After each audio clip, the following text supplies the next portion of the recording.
உலகம் முழுவதும் வாழக்கூடிய ஆஸ்ட்ரோ பக்தி டாக்ஸ் நேயர்கள் அனைவருக்கும் உங்கள் தாம்பரம் ஸ்ரீ வாராகி ஈசனேசன் சுவாமியுடைய நல்லாசிகள், வாழ்த்துக்கள். ஜெய் வாராகி, ஜெய ஜெய. ஆடி மாத ராசி பலன்கள். இந்த ஆடி மாதத்தை பொறுத்தவரையில் முதல் ராசிக்கு அதிபதியாக இருக்கக்கூடிய அங்காரகன் செவ்வாய் பகவான் சிம்மத்தில் சூரியனுடைய வீட்டில் கேதுவோடு இணைகிறார். பொதுவாக இங்கே செவ்வாய் கேது தொடர்பு ஏற்படுகிறது. அதே போல் சூரியன் சந்திரனுடைய வீடாக இருக்கக்கூடிய கடகத்தில் இந்த மாதம் முழுவதும், ஆடி மாதம் முழுவதும் சூரியன் சந்திரனுடைய வீட்டில் கடகத்தில் சஞ்சாரம் செய்கிறார். எல்லாத்துக்கும் மேலே ரொம்ப ரொம்ப முக்கியமான ஒரு சப்ஜெக்ட் விஷயம் என்னன்னு கேட்டிங்கனாக்கா, சனி பகவான் வக்ரம். இந்த ஆடி மாதம் முழுவதும் சனி பகவான் வக்ரகதியில் இருக்கிறார். அதே போல் ரிஷபத்தில் சுக்கிரன். அப்போ காலபுருஷனுக்கு 5வது வீட்டில் இருக்கக்கூடிய அந்த செவ்வாய் கேது தொடர்பு. இந்த செவ்வாய் கேது தொடர்பு இருக்கும் வரையில் மிகப்பெரிய அரசியல் கலகங்கள் ஏற்படும். அரசியல் கலகங்கள், அரசு கலகங்கள், அதிகாரிகளுக்குள்ள இருக்கக்கூடிய கலகங்கள். இப்போ நாம் நிறைய கண்கூடாக பார்த்துக்கிட்டு இருக்கோம்.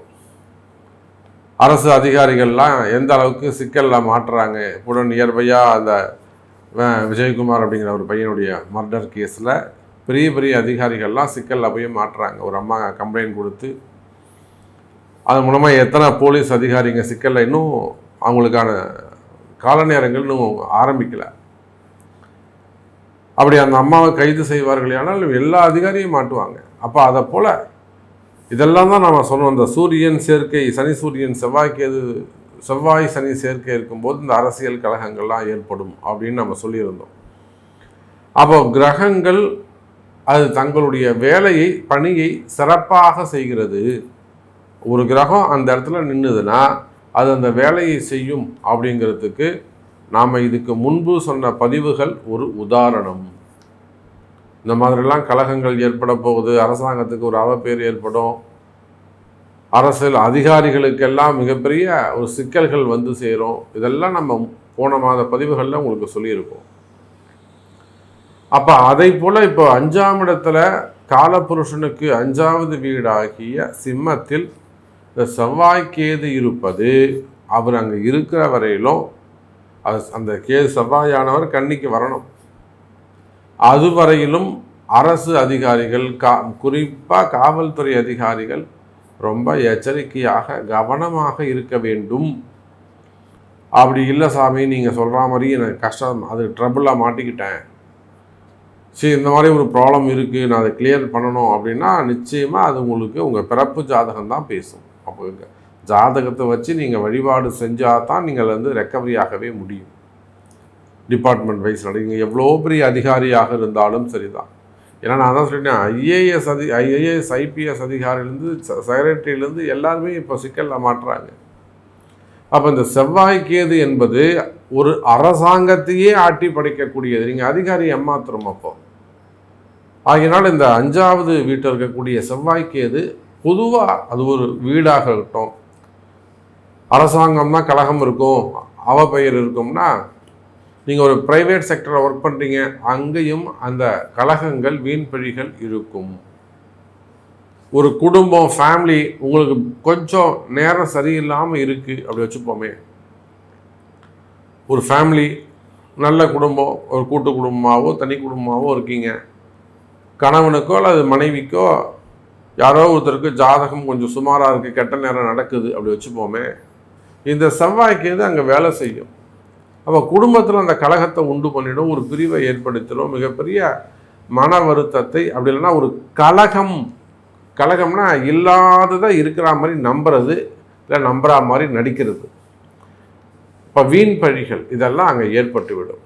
இந்த கிரக அமைப்புகளை கொண்டு நாம் இந்த ஆடி மாதம் ஒவ்வொரு ராசிக்கும் உங்களுக்கெல்லாம் எப்படி இருக்குது அப்படின்னு தனித்தனியாக பார்த்துடலாம். உங்களுக்கு என்ன செய்ய போகுது, உங்களுக்கு என்னெல்லாம் நல்லது நடக்க போகுது அப்படின்னு பார்க்கலாம். பாருங்கள். அன்பார்ந்த சிம்ம ராசி அன்பர்களே, சிம்ம ராசி என்பர்களே, அற்புதமான கால நேரம். ராசிநாதன் சூரிய பகவான் ராசிக்கு 12வது இடத்துல அமைந்திருக்கிறார். எங்கள் ராசிநாதனே 12ல் மறைவு, எங்களுக்கு எப்படி சாமி நல்லது நடக்கும்? பொதுவாக நான் பதிவின் தொடக்கத்தில் சொல்லியிருந்தேன், பல அரசியல் தலைவர்கள் உயர்ந்த பதவியில் இருக்கக்கூடியவர்களுக்கெல்லாம் கூட அரசாங்கத்திற்கே கூட அவப்பெயர்கள் ஏற்படும் அப்படின்னு சொல்லியிருந்தேன். அதை சும்மா ஏதோ குருட்டாம்போக்கில் அடிச்சு விடுறது கிடையாது. அதெல்லாம் காரணம் சொல்லணும், ஏன் அப்படி சொல்லணும்னு. ஏன்னா ஒரு அரசாங்கத்தை நாம் சொல்கிறோம் இல்லை, பெரிய அரசியல் தலைவர்கள், முதலமைச்சர் போன்ற உயர்ந்த பதவிகள் இருக்கக்கூடியவங்களை பற்றி நம்ம பேசும்போது அது ரொம்ப மிகுந்த கவனமான பேச்சில் கவனம் இல்லை, நம்மளுடைய கணிப்பில் நம்ம கவனமாக இருக்கணும். கிரகத்தை கணிக்கிறதுல நம்ம கவனமாக இருக்கணும். அப்போது பொதுவாக அரசியல் தலைவர்கள், அரசாங்கம், முதலமைச்சர் இதெல்லாம் யாரை குறிக்கக்கூடியதுன்னா சூரியனை தான் குறிக்கும். கிரகத்தை தான் நம்ம பேசுகிறோம், மனிதர்களை நம்ம பேசும்போதே இல்லை, சூரியனை தான் நம்ம குறிக்கிறோம். அப்போ அப்பேற்பட்ட தலைவனாக விளங்கக்கூடிய தலைமை பொறுப்பேற்கக்கூடிய சூரியன் 12ஆம் இடத்தில் மறைவு. அப்போ இப்போ புரியுதுங்களா நம்ம ஏன் இப்போ அந்த அரசியல் தலைவர்கள்லாம் கொஞ்சம் எச்சரிக்கையாக இருக்கணும்னு சொல்கிறோம். சார், அந்த சூரியனே 12ஆம் இடத்துல மறைவு, கூட வரக்கூடிய அந்த புதன் கூடவே இருந்து உதவி செய்யக்கூடிய கிரகம் அந்த புதன் எப்பவுமே. அப்போ அந்த மாதிரி இந்த சூரியனுக்கு யாரெல்லாம் கிட்ட இருந்து கூட இருந்து உதவி செய்கிறாங்களோ அவங்க எல்லாருமே கூட ஏதேனும் ஒரு காரணங்களால் உங்களை விட்டு விலகி இருப்பார்கள். ஒரு மனக்கசப்பு ஏற்பட்டிருக்கும். அது உங்கள் நண்பர்களாக இருக்கலாம், தோழமை கட்சிகளாக இருக்கலாம். பேருக்கு தான் கூட இருக்கிற மாதிரி இருப்பாங்க, ஆனால் உண்மையிலேயே அவங்க மனசு அளவில் கருத்து வேறுபாடுகள், ஒரு மனசில் ஒரு வேற்றுமை, எப்படா இவனை வெட்டலான்ற மாதிரி தான் இருப்பாங்க. நாம் எப்போ அந்த சேரை பிடிக்கலாம், இவனை தள்ளி விட்டுட்டு. நீங்கள் ஒரு சாதாரண இது ஏதோ நம்ம ஒரு உயர் பதவிக்கு மட்டும் சொல்லலை, ஒரு ஐஏஎஸ்ஸாக இருக்கலாம், ஐபிஎஸ்ஸாக இருக்கலாம். சார், சாதாரண ஒரு கிளர்க்காக இருந்தால் கூட வாட்ச்மேனாக இருக்கிறவங்க என்ன பண்ணுவான், அந்த கிளர்க்கை கொஞ்சம் பிடிச்சி தள்ளி விட்டுட்டோம்னா நாம் தான் அடுத்து அந்த இடத்துக்கு சேருக்கு. அப்போ இதுக்கு என்ன காரணம்? உங்கள் ராசிநாதன் சூரிய பகவான் 12ல் மறைந்து எப்பொழுதும் கூட இருந்து குரல் கொடுக்கக்கூடிய தோழர்களாக இருக்கக்கூடிய அந்த புதன் பகவானும் வக்ரம். இது எல்லாத்துக்கும் மேல வக்ரபற்ற சனியுடைய பார்வை அங்கு படுகிறது. அப்போ ஒருத்தர் நம்மகிட்ட சொன்னார், அரசியல்லாம் இருக்கிறாங்க, பக்கத்து அண்டை மாநிலங்களில் அவங்க இருக்கிறாங்க, இதே பிரச்சனை தான். அப்போ நீங்கள் எல்லாருமே கூட அதை செய்தித்தாள்களில் பார்த்துருக்கலாம், நியூஸில் பார்த்துருக்கலாம். ஒரு பெரிய பிரச்சனை ஏற்பட்டது, பணம் சம்பந்தப்பட்டது, அசட்ஸ் சம்பந்தப்பட்ட பிரச்சனைகள். இவர் தொடர்ந்து அந்த பதவியில் இருக்க முடியாது. ஏன்னா பதவி போட்டிகள், தொழில் போட்டிகள், தொழில் எதிரிகள், இதெல்லாம் சிம்ம ராசிக்கு இருந்து வருது. இவங்க எங்கேயோ போகிறாங்க, கஷ்டப்படுறாங்க, உழைக்கிறாங்க, சம்பாதிக்கிறாங்க, நேர்மையாக இருக்கிறாங்க. இவங்க தொழிலுக்கு இவங்க உண்மையாக இருக்கிறாங்க, அதெல்லாம் வெளியில் தெரிய மாட்டேங்குது. அப்போ கால நேரம் எப்படி இருப்பாருங்க, சூரியன் வக்ரம் பெற்ற புதன், இவங்களோட வக்ரம் பெற்ற சனி பகவான் தொடர்பு. அப்போ அந்த சனி சூரியன் சேர்க்கை இருக்கும்போது நிச்சயமாக அரசாங்கத்துக்கே ஆபத்து அப்படின்னு சொல்லும்போது, சாதாரண உத்தியோகம் செய்யக்கூடிய குடிமக்கள், ஒரு பியூன் வேலைக்கு போகிறவங்க, ஒரு டீ கடை வச்சு நடத்தக்கூடியவங்க, ஒரு மளிகை கடை வச்சு நடத்தக்கூடியவங்க, சூப்பர் மார்க்கெட் வச்சு நடத்தக்கூடியவங்க, ஒரு வெல்டிங் ஷாப் வச்சு நடத்தக்கூடியவர்கள், மெடிக்கல் ஷாப்பு, சின்ன சின்ன கடைகள் வச்சு நடத்தக்கூடியவங்க, டெக்ஸ்டைல் பிஸ்னஸ்ஸு, ஹோட்டல் பிஸ்னஸ், நெருப்பு சார்ந்த தொழில் செய்யக்கூடியவர்கள். இப்போ இவங்களையெல்லாம் நீங்கள் நினச்சி பார்க்கணும், இப்போ எப்படி இருப்பாங்கன்னு சொல்லிட்டு. அப்போ சிம்ம ராசி என்பர்களே, இந்த மாதத்தை பொறுத்தவரையில் எச்சரிக்கையான மாதம், கவனமாக இருக்க வேண்டும். பொதுவாக தொழில் போட்டிகள், தொழில் எதிரிகள், இன்னும் சொல்லப்போனால் குறிப்பாக விவசாய பெருமக்கள், நான் தென்னந்தோப்பு வச்சுருக்கேன், தேங்காய் பிஸ்னஸ் பண்ணுறேன், தேங்காய் வண்டி வச்சுருக்கிறேன், அல்லது வாழைத்தோப்பு வச்சுருக்கிறேன், வாழை இலை தோப்பு வச்சுருக்கிறோம், அது சார்ந்த தொழில் செய்யக்கூடியவர்கள், ஃப்ளவர்ஸு, எக்ஸ்போர்ட் இம்போர்ட் பண்ணக்கூடியவங்க, ஃப்ரூட்ஸு, வெஜிடபிள்ஸு, ஜூஸஸ், அப்போ இது இந்த மாதிரி விவசாய பொருட்கள் சார்ந்து மிகப்பெரிய தொழில் செய்யக்கூடியவர்கள், எக்ஸ்போர்ட் இம்போர்ட் பண்ணக்கூடியவங்க, இதெல்லாம் அந்த பூமி தோஷங்கள் அல்லது எதிரியுடைய தோஷங்கள் அதிகமானதாக உங்களுக்கு இருக்குன்னு அர்த்தம்.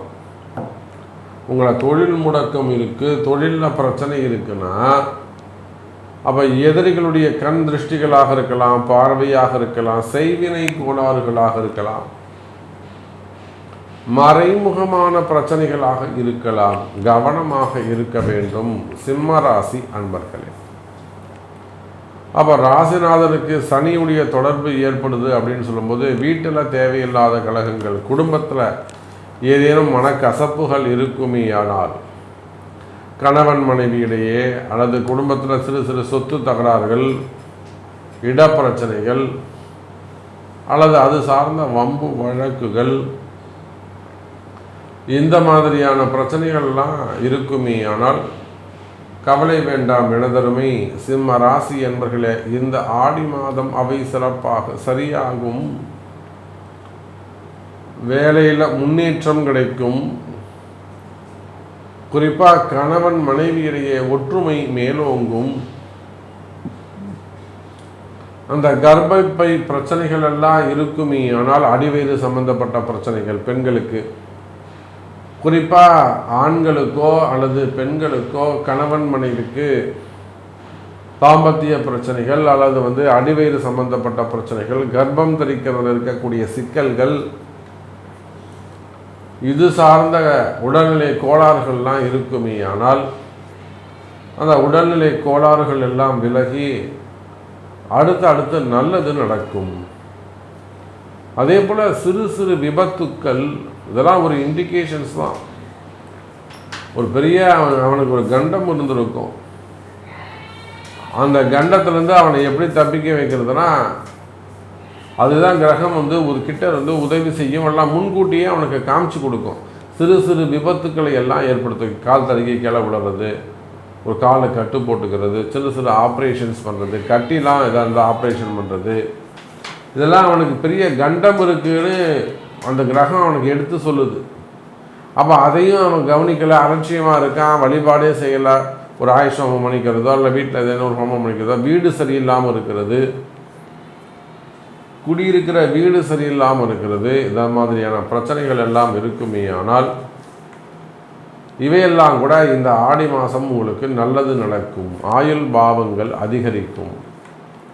அப்போ எல்லாத்துக்குமே ஒரு கால்குலேஷன்ஸ் இருக்குது, முன்கூட்டி தெரிஞ்சுக்க முடியும். அதுதான் உங்களுக்கு அடுத்து என்ன நடக்கும் அப்படிங்கிறத முன்கூட்டியே எடுத்து சொல்லக்கூடியது தான் ஜோதிடம் என்பதை சொல்லிக்கொண்டு, உங்களுடைய கேள்விகளுக்கு உங்களுக்கு அடுத்து என்ன நடக்கும் அப்படிங்கிறத அவங்க பிறப்பு ஜாதகம்தான் தீர்மானிக்கும் என்பதையும் சொல்லிக்கொண்டு,